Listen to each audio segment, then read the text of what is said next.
Hello students, I am Anurag Rai. In this video, I am going to explain chapter 3 from your English Literature Flamingo NCERT class 12th. The name of the chapter is Deep Water, written by William Douglas. The chapter is a bit lengthy, so I am going to make two different videos of the same chapter, and there will be thorough translation and explanation of the chapter from English to Hindi, and this is our first part. So I repeat the name. The name of the chapter is Deep Water, written by William Douglas. Before reading the chapter, I would like to read and tell you something about the author. William Douglas, 1898-1980, was born in Maine, Minnesota. William Douglas का जन्म United states of America के Minnesota नामक जगह पर, main जो शहर का नाम है, वहां हुआ था 1898 में, और मृत्यु इनकी 1980 में हुई थी. After graduating with a bachelor of arts in English and economics, he spent 2 years teaching high school in Yakima.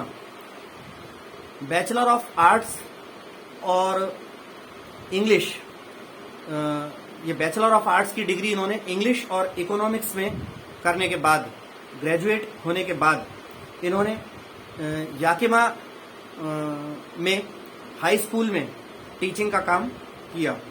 However he got tired of this and decided to pursue a legal career. हालांकि इससे वो जो है ऊब गए, उदास हो गए, थक गए, और उन्होंने फिर अपना जो करियर जो है, लीगल करियर यानी कि वकालत के करियर में आने का डिसीजन लिया, और उसकी पढ़ाई उन्होंने करी. He met Franklin D Roosevelt at Yale and became an adviser and friend to the president. वो अमेरिका के एक बहुत पहले राष्ट्रपति हुआ करते थे, भूतपूर्व, फ्रैंकलिन डी रूजवेल्ट. उनसे ये लेखक विलियम डगलस का येल में मिलना हुआ, और फिर वो जो है अमेरिकन राष्ट्रपति के फ्रेंड बन गए, और उनके जो है लीगल एडवाइजर, राष्ट्रपति के कानूनी सलाहकार बन गए. Douglas was a leading advocate of individual rights. Individual rights यानी कि व्यक्ति के अधिकारों के लिए लड़ने वाले वकीलों में से एक बड़े ही ये ख्याति प्राप्त अग्रणी पंक्ति के वकील रहे. He retired in 1975 with a term lasting 36 years and remains the longest serving justice in the history of the court. वो 1975 में रिटायर हुए, और उन्होंने अमेरिका की कोर्ट में जस्टिस के पद पर सबसे लंबे समय तक, 36 वर्षों तक सेवाएं देने का कीर्तिमान बनाया. The following excerpt is taken from of man and mountains by William O Douglas. ये जो हम चैप्टर पढ़ रहे हैं, ये विलियम डगलस की ही लिखी गई एक पुस्तक ऑफ मैन एंड माउंटेन्स में से लिया गया एक खुलासा है, एक एक्सट्रैक्ट है. It reveals how as a young boy William Douglas nearly drowned in a swimming pool. ये जो एक्सट्रैक्ट है, जो उनकी बुक से लिया गया है, ये जो खुलासा जो है, ये उजागर करता है कि कैसे विलियम डगलस जो हैं, जब बच्चे थे तो बचपन में वो एक स्विमिंग पूल में लगभग डूबते डूबते बचे, किस प्रकार वो डूब गए थे और वहां डूबने से, मरने से बचे. इन दिस ऐसे he talks about his fear of water and thereafter how he finally overcame it. इस चैप्टर में वो हमको पानी के बारे में, उनके मन में जो भय बैठ गया था, उसके बारे में बताते हैं, और अंततः कैसे उस भय पे वो विजय प्राप्त कर पाए, उस फोबिया से वो कैसे निकल पाए, इसके बारे में बताते हैं. Notice how the autobiographical part of the selection is used to support his discussion of fear. आप ये गौर करिएगा कि किस प्रकार उनके डर पर चर्चा करने डर पर जो चर्चा है उसको सपोर्ट करने के लिए, समर्थन करने के लिए किस प्रकार जो है स्वजीवनी वाले भाग का प्रयोग किया गया है। So now the chapter starts. It happened when I was 10 और 11 ईयर्स ओल्ड। विलियम डगलस कहते हैं कि ये घटना मेरे डूबने की तब घटित हुई जब मैं 10 या 11 साल का था। I had decided to learn to swim. मैंने तैराकी सीखने का निर्णय किया। There was a pool at the YMCA in Yakima that offered exactly the opportunity. वो कह रहे हैं याकिमा शहर में YMCA क्लब में एक पूल हुआ करता था, स्विमिंग पूल, जहां पर स्विमिंग सीखने का मेरे पास अवसर था। The Yakima river was treacherous.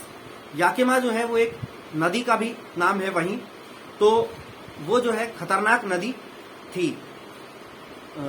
Mother continuously warned against it and kept fresh in my mind the details of each drowning in the river. लेखक कहता है कि माँ मुझे निरंतर रूप से याकिमा नदी के बारे में चेतावनी देती रहती थी और मेरे मन में एक एक मेमोरी कि याकिमा रिवर में कब कब कौन कौन डूबा, ऐसी लोगों की डूबने की घटनाएं भी मुझे याद थी, मेरे मन में तरोताजा थी। But the YMCA pool was safe. लेकिन YMCA पूल जो है याकिमा रिवर के पास जो था वो सुरक्षित था। It was only 2 or 3 feet deep at the shallow end, and while it was 9 feet deep at the other, the drop was gradual. लेखक कहता है कि स्विमिंग पूल जो होते हैं वो एक छोर पर शैलो होते हैं, कम गहरे होते हैं, और एक छोर पर ज्यादा गहरे होते हैं। मतलब जो नए नए तैरने वाले होते हैं वो कम गहरे वाले छोर में उतरते हैं, और जो अच्छा सीख जाते हैं वो गहराई वाला जो छोर होता है दूसरी तरफ वहां चले जाते हैं। तो कहता है कि वो पूल जो है वो अपने शैलो छोर पर, जो कम गहरा वाला छोर था, वहां 2 या 3 फीट गहरा ही था, लेकिन अपने गहरे वाले छोर की तरफ वो लगभग 9 से 10 फीट गहरा था। और ये जो था द ड्रॉप वॉज ग्रेजुअल, ये धीरे धीरे उसका जो था वो उतार था कि 2 फुट 3 फुट की हाइट पे कम गहराई थी, फिर धीरे धीरे ऐसे नीचे को बहता हुआ स्लांट सा बनाते हैं गहराई की ओर, इस तरह का वो था pool. I got a pair of water wings and went to the pool.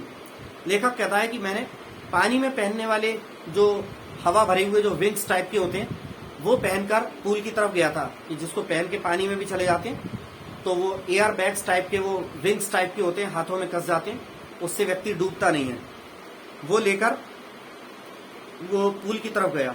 I hated to walk naked into it and show my skinny legs.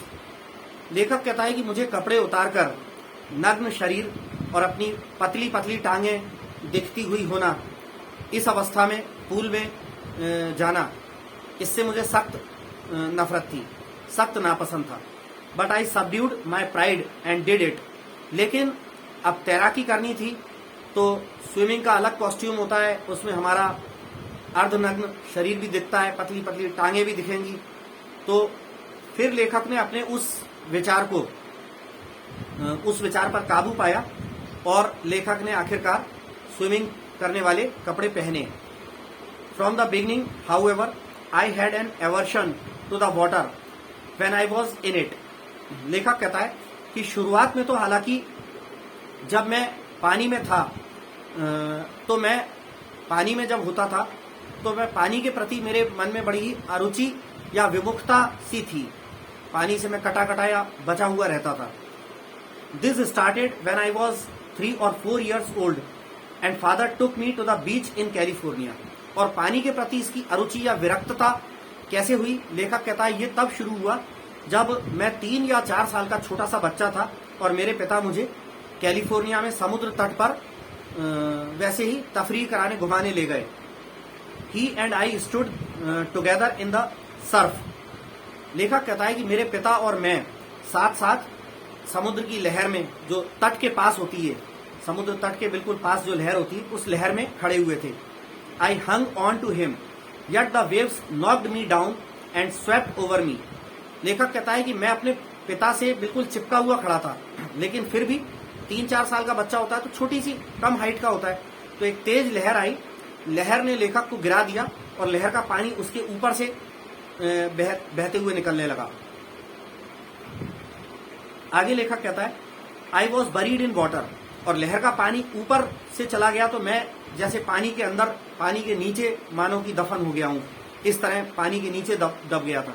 My breath was gone, और जब पानी पूरा ऊपर है, कोई व्यक्ति पानी के नीचे होगा तो सांस रुक जाती है, तो लेखक कहता है कि मेरी सांस रुक गई थी।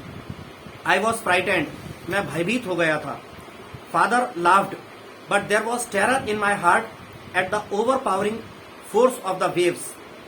पिता जोर जोर से हंसने लगे, लेकिन लहरों के उन जोरदार प्रहार और लहरों की उस जोरदार शक्ति के कारण मेरे मन में भय बैठ गया था, मैं आतंकित हो गया था। My introduction to the YMCA swimming pool revived unpleasant memories and stirred childish fears. लेखक कहता है कि YMCA स्विमिंग पूल पर जब मैं तैराकी के लिए गया, जब उस पूल को मैंने देखा तो बचपन का वही जो 4 साल की उम्र में जो समुद्र तट पे जो घटना घटी थी, लहर, पानी की लहर उसके ऊपर आ गई थी और सांस रुक गई थी, वो सारी घटनाएं जो हैं वो फिर से पुनर्जीवित हो गईं। बचपन की उस पानी की जो भयानक यादें थी वो तरोताजा हो गईं। But in a little while I gathered confidence, लेकिन कुछ समय में मैंने फिर से आत्मविश्वास जुटा लिया कि मैं तैराकी करना सीखूंगा। I paddled with my new water wings, watching the other boys and trying to learn by aping them। लेखक कहता है कि मैंने वाटर विंग्स पहनकर पानी में छप छप ऐसे हाथ मारना शुरू कर दिया। दूसरे लड़कों को देखता था मैं, और उन्हीं के जैसे दूसरे लड़के हाथ पैर चलाते थे वैसे मैं चलाने की, उनको नकल करके, उनका अनुकरण करके वैसे मैं भी सीखने की कोशिश करने लगा। I did this 2 or 3 times on different days and was just beginning to feel at ease in the water when the misadventure happened। कहता है मैंने अलग अलग दिनों में लगभग 2-3 बार ऐसा ही किया। मैंने दूसरे बच्चों को देख देख कर पानी में उनकी तरह हाथ पैर छप छप करके मारता था, और पानी में लगभग मैं आराम महसूस करने लगा। पानी से जो डर था वो निकल गया, हल्का हल्का आराम महसूस करने लगा। लेकिन तब ही ये अनिष्ट दुर्घटना पानी में डूबने की घटित हो गई। I went to the pool when no one else was there. लेखक कहता है एक बार मैं पूल में ऐसे समय गया जब वहां कोई भी नहीं था। द प्लेस वॉज क्वाइट, वो जगह बिल्कुल शांत थी। The water was still and the tiled bottom was as white and clean as a bath tub. पानी बिल्कुल शांत था और स्विमिंग पूल के अंदर की जो टाइल्स थी और टाइल्स वाला जो बॉटम था, उसका तल था, बिल्कुल ऐसा ही सफेद नजर आ रहा था जैसे किसी के बाथरूम में बाथ टब होता है, उसके जैसा स्विमिंग पूल की नीचे की बॉटम की टाइल्स एकदम सफेद दिख रही थी। I was timid about going in alone, so I sat on the side of the pool to wait for others. लेखक कह रहा है मैं थोड़ा सा अकेले पूल में जाने से भयभीत हो रहा था, तो मैं पूल के एक किनारे पर बैठ गया दूसरे बच्चों का इंतजार करने के लिए कि और भी लोग आएंगे तब मैं भी पूल में उतरूंगा। I had not been there long when in came a big bruiser of a boy probably 18 years old. लेखक कह रहा है अभी मुझे वहां ज्यादा देर नहीं हुई थी कि तभी वहां एक हट्टा कट्टा सा 18 साल के लगभग एक हट्टा कट्टा सा लड़का आ गया। He had thick hair on his chest, उसके सीने पर घने मोटे मोटे बाल थे। He was a beautiful physical specimen with legs and arms that showed rippling muscles.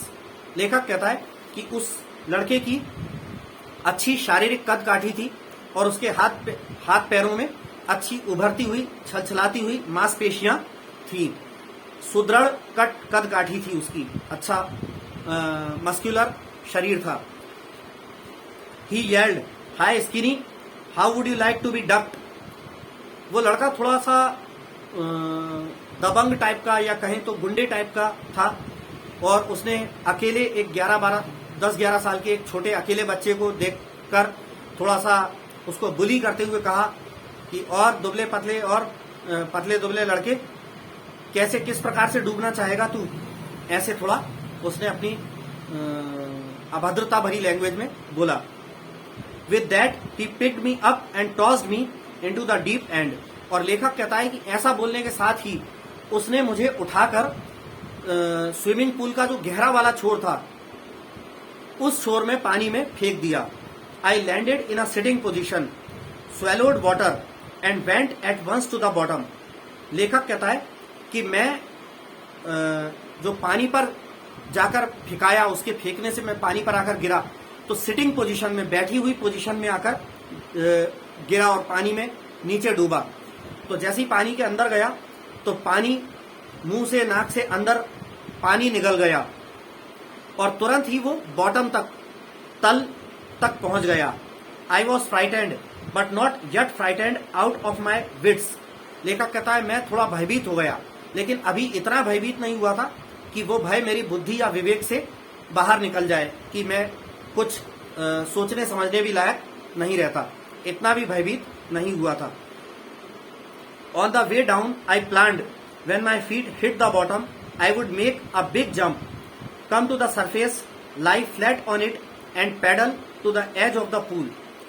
लेखक जब पानी में नीचे को जा रहा था, बॉटम की तरफ जा रहा था, क्योंकि पानी में एकदम से नहीं गिरते हैं, धीरे धीरे जाते हैं पानी में। तो जब वो उस लड़के के फेंकने से पानी में धीरे धीरे नीचे की तरफ जा रहा था तो नीचे तक जाते जाते ही उसके मन में एक प्लान आ गया कि जैसे ही वो नीचे बॉटम तक जाएगा तो बॉटम पर पैरों को टिकाकर ऊपर की ओर जंप मारेगा और जैसे ही ऊपर की ओर जंप मार के वो पानी से बाहर को आएगा तब बाहर आकर वो अपने हाथ पैर पैडल करके, हाथ पैर पटक कर सरफेस की तरफ, सतह पे आ जाएगा। सतह पे आकर, पानी की सतह पे आके फ्लैट लेटने की कोशिश करेगा और पूल के किनारे पर पैडल करते हुए, हाथ पैरों से चप्पू टाइप का पानी चलाते हुए पूल के किनारे तक आ जाएगा।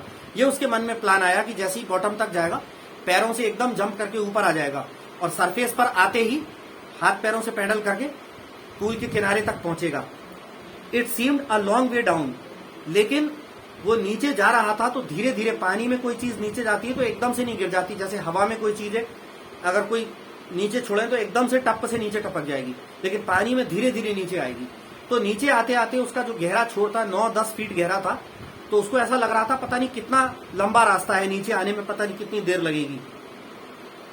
आगे लेखक कहता है कि those 9 feet were more like 90 and before I touched bottom my lungs were ready to burst. लेखक कहता है कि वो 9 फीट ऐसा लग रहा था मानो 90 फीट की दूरी में बदल गए हों और मेरे पैर इससे पहले कि बॉटम को, तल को छू पाते, मेरे फेफड़ों में मुंह से और नाक से इतना पानी भर चुका था, ऐसा लग रहा था मानो फेफड़े मेरे फट जाएंगे। But when my feet hit bottom I summoned all my strength and made what I thought was a great spring upwards. लेखक कहता है लेकिन जैसे ही मेरे पैर तल पर छुए, टकराए, मैंने अपनी पूरी शरीर की शक्ति को एकत्रित किया और जैसा मैंने सोचा था उस तरह से मैंने स्प्रिंग की तरह पैरों पर शक्ति लगाकर ऊपर की तरफ उछलने की कोशिश करी, स्प्रिंग की तरह। I imagined I would bob to the surface like a cork. और वो बोलता है लेखक कि मैंने ऐसा सोचा कि मैं किसी कॉर्क की तरह, जैसे वो कॉर्क होता है, कॉर्क की तरह एकदम से उछलकर पानी में उछलकर एकदम बाहर को आ जाऊंगा, ऐसा उसने कल्पना करी। इंस्टीड आई केम अप स्लोली। लेकिन लेखक कहता है इसके बजाय मैं एकदम से नहीं आया। जब बॉटम पे टकराने के बाद पैरों से उसने ऊपर को जंप लगाया तो धीरे धीरे वो पानी में ऊपर आ रहा था। I opened my eyes and saw nothing but water. लेखक कहता है मैंने अपनी आंखें खोली लेकिन मुझे पानी के अलावा और कुछ भी दिखाई नहीं दिया। Water that had a dirty yellow tinge to it. और ऐसा पानी दिखाई दिया जिसमें गंदा गंदा सा पीले सी रंगत थी। I grew panicky. मैं थोड़ा भयभीत हो गया। I reached up as if to grab a rope and my hands clutched only at water. I was suffocating. कहता है मैं ऊपर को पहुंचा, जैसे मानो कि मैं ऊपर पहुंचकर कोई रस्सी आदि पकड़ लूंगा। स्विमिंग पूल में क्या होता है, आमतौर पे जहां पे तैराकी सीखने वाले पूल होते हैं तो पानी से कुछ एक आध फुट ऊपर रस्सियां भी बंधी रहती हैं कि अगर कोई डूब रहा हो तो थोड़ा सा भी अगर उसका हाथ वगैरह ऊपर आ रहा हो तो रस्सी को पकड़ ले। तो लेखक ऊपर को ऐसे पहुंचने की कोशिश करने लगा जैसे ऊपर किसी रस्सी को पकड़ लेगा, लेकिन उसके हाथ तो सिर्फ किसी रस्सी को नहीं पकड़े थे, बस सिर्फ किसी हाथ में जो था वो पानी ही था। उसका दम घुट रहा था। लेखक कहता है मेरा दम घुट रहा था। I tried to yell but no sound came out. मैंने चीखने की कोशिश करी लेकिन गले से आवाज नहीं निकली। Then my eyes and nose came out of water but not my mouth. तभी मेरी आंखें और नाक पानी से बाहर निकले, लेकिन मेरा मुंह पानी से बाहर नहीं निकला। I flailed at the surface of the water, swallowed and choked. कहता है कि मैं पानी की सतह से ऐसे बाहर निकला जैसे कोई सूप को फटकता है। कोई सूप वगैरह में महिलाएं अनाज लेके उसमें कचरा बीनने के लिए इस तरह से ऊपर ऊपर सूप को फटकती हैं, इस तरह से जैसे मैं अपनी बुक को कर रहा हूं। तो वो ऐसे पानी से इस तरह से हिलोरे मारता हुआ ऊपर को निकला, सतह पे ऊपर आया, लेकिन पानी फिर से निकल गया, काफी पानी फिर अंदर चला गया और चोक हो गया, गला चोक हो गया। I tried to bring my legs up but they hung as dead weights, paralysed and rigid. लेखक कहता है कि मैंने अपनी टांगों को ऊपर निकालने की कोशिश करी, लेकिन वो ऐसे ही बेजान भार की तरह लटकी रहीं और जैसे मानो कि पैरालाइज्ड हो गई हो और कठोर और लकवाग्रस्त हो गई हो। ऐसी मेरी टांगें नीचे ही लटकी रहीं। शरीर से शक्ति लगाने पर टांगें उठकर बाहर नहीं आईं। A great force was pulling me under. कोई बहुत बड़ी शक्ति मुझे नीचे की ओर खींच रही थी। I screamed but only the water heard me. मैं चिल्लाया, चीखा, लेकिन पानी के अलावा मुझे सुनने वाला वहां और कोई नहीं था। I had started on the long journey back to the bottom of the pool. और मैं फिर से सरफेस पर ऊपर आने के बाद कहता है कि मैं फिर से एक गोता उसने फिर नीचे की ओर पूल का जो बॉटम था उसके लंबे रास्ते की तरफ फिर एक उसने गोता लगाया। वो वापस से नीचे को बॉटम की तरफ आने लगा। I struck at the water as I went down, expending my strength as one in a nightmare fights an irresistible force. लेखक कहता है I struck at the water as I went down. जब मैं नीचे जा रहा था तो मैं पानी से ही टकरा रहा था। आगे कहता है expending my strength as one in a nightmare fights an irresistible force.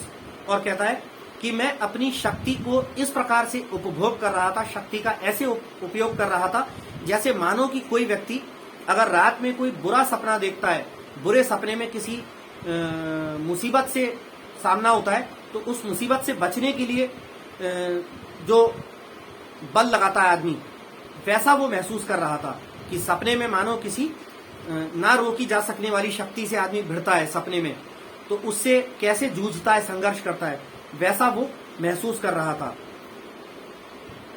I had lost all my breath. मेरी सांस पूरी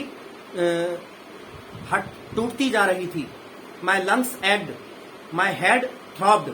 कहता है मेरे फेफड़ों में दर्द हो रहा था, मेरे सिर में तड़कन सी, फड़फड़ाहट सी, फड़कन सी आने लगी थी। आई वॉज गेटिंग डिजी, मुझे चक्कर आ रहा था। But I remembered the strategy, I would spring from the bottom of the pool and come like a cork to the surface. लेखक कहता है लेकिन मुझे फिर से मेरी वही रणनीति याद आ रही थी कि मैं जैसे ही बॉटम तक जाऊंगा तो फिर से पैरों से ऊपर की ओर स्प्रिंग की तरह छलांग मारकर सतह पर किसी कॉर्क की तरह उछलकर आ जाऊंगा। मुझे अपनी वही रणनीति याद आई। I would lie flat on the water, strike out with my arms and thrash with my legs. और जब मैं स्प्रिंग की तरह उछलकर ऊपर आऊंगा तो मैं ऊपर आकर पानी पर लेटी हुई अवस्था में हो जाऊंगा और अपने हाथों से पानी के ऊपर एकदम से टूट पड़ूंगा, पानी को शोवेल करने हटाने में, और हाथों से और पैरों की शक्ति से तेजी से पानी को चलाने लगूंगा किनारे तक आने के लिए। Then I would get to the edge of the pool and be safe. और फिर मैं पूल के किनारे तक आ जाऊंगा और सुरक्षित हो जाऊंगा। ऐसा लेखक को अपनी जो योजना फिर से बॉटम तक नीचे जाते जाते अपनी ये योजना फिर से याद आने लगी। आई went down down endlessly.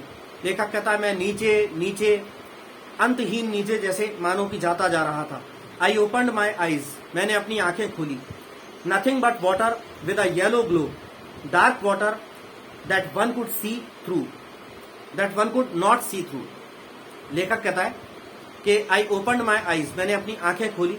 Nothing but water with a yellow glow, और आसपास पानी ही पानी था, पीले रंग की चमक, पीले रंग की रोशनी के साथ। Dark water that one could not see through, और ऐसा गहरा पानी था कि जिसमें से होकर देखा नहीं जा सकता था। And then sheer stark terror seized me, terror that knows no understanding, terror that knows no control, terror that no one can understand who has not experienced it। तो लेखक कहता है कि और फिर पूर्णतः पूरा निरा या पूर्णतः भय, आतंक ने मुझे जकड़ लिया।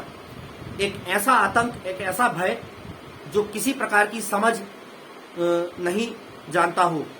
एक ऐसा आतंक ने मुझे जकड़ लिया जो किसी प्रकार का नियंत्रण नहीं जानता हो। एक ऐसा आतंक जो कोई जिसने उसे कभी एक्सपीरियंस ना किया हो, कभी अनुभव ना किया हो, ऐसा कोई व्यक्ति उसे समझ ना पाए। ऐसे टेरर, ऐसे भय या आतंक ने मुझे जकड़ लिया। I was shrieking under water, मैं पानी के नीचे चीख रहा था। I was paralysed under water, stiff rigid with fear, मैं पानी के नीचे मानो निस्सहाय हो गया था। शरीर ऐंठ गया था और कठोर हो गया था, डर के मारे अकड़न आ गई थी। Even the screams in my throat were frozen, यहां तक कि मेरे गले से जो चीखें थी, मेरे गले में जो चीखें थी वो भी जम सी गई थी। Only my heart and the pounding in my head sad that I was still alive, सिर्फ दिल में जो धक धक धक धक जोर से धड़कन की आवाज महसूस हो रही थी, और सिर में जो तड़कने से कभी कभी हमारे शरीर के किसी अंग में नस फड़कती है तो हमें धड़कन सी महसूस होती है। तो सिर में और दिल में जो धड़कन या सिर में माथे में जो तड़कन सी महसूस हो रही थी, कह रहा है केवल उससे मैं ये समझ पा रहा था कि अभी मैं जिंदा हूं। And then in the midst of the terror came a touch of reason, लेखक कहता है और फिर भय के उस माहौल के बीच अचानक मुझे एक योजना याद आई। I must remember to jump when I hit the bottom, कि जब मैं बॉटम से टकराऊं तो मुझे एकदम से ऊपर उछलना था।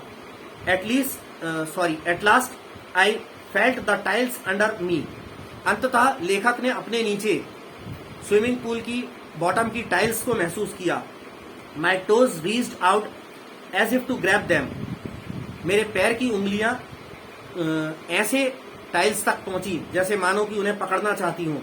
आई jumped with everything I had, कहता है जो कुछ मेरे पास था, जो कुछ शक्ति मेरे पास थी, उसके साथ मैंने ऊपर की ओर छलांग लगाई। But the jump made no difference, लेकिन उस जंप से भी कोई ज्यादा फर्क नहीं पड़ा। The water was still around me, पानी अब भी मेरे चारों ओर था। I looked for ropes, ladders, water wings, लेखक कहता है मैंने ऊपर की ओर रस्सियों को, स्विमिंग पूल में उतरने वाली या वहां से चढ़ने वाली सीढ़ियां भी होती हैं, सीढ़ियां बना रखते हैं कि कोई उन सीढ़ियों से पूल में उतर जाए या पूल में जो अंदर है वो सीढ़ियों से चढ़ के बाहर आ जाए। तो कहता है कि मैंने ऊपर पानी के ऊपर की रस्सियां, किनारों पर सीढ़ियां या वाटर विंग्स को ढूंढा, देखने की कोशिश करी। नथिंग बट वाटर, लेकिन पानी के अलावा कुछ दिखाई नहीं दे रहा था। A mass of yellow water held me, पीले रंग के पानी के बहुत बड़े क्षेत्र ने मुझे जकड़ रखा था।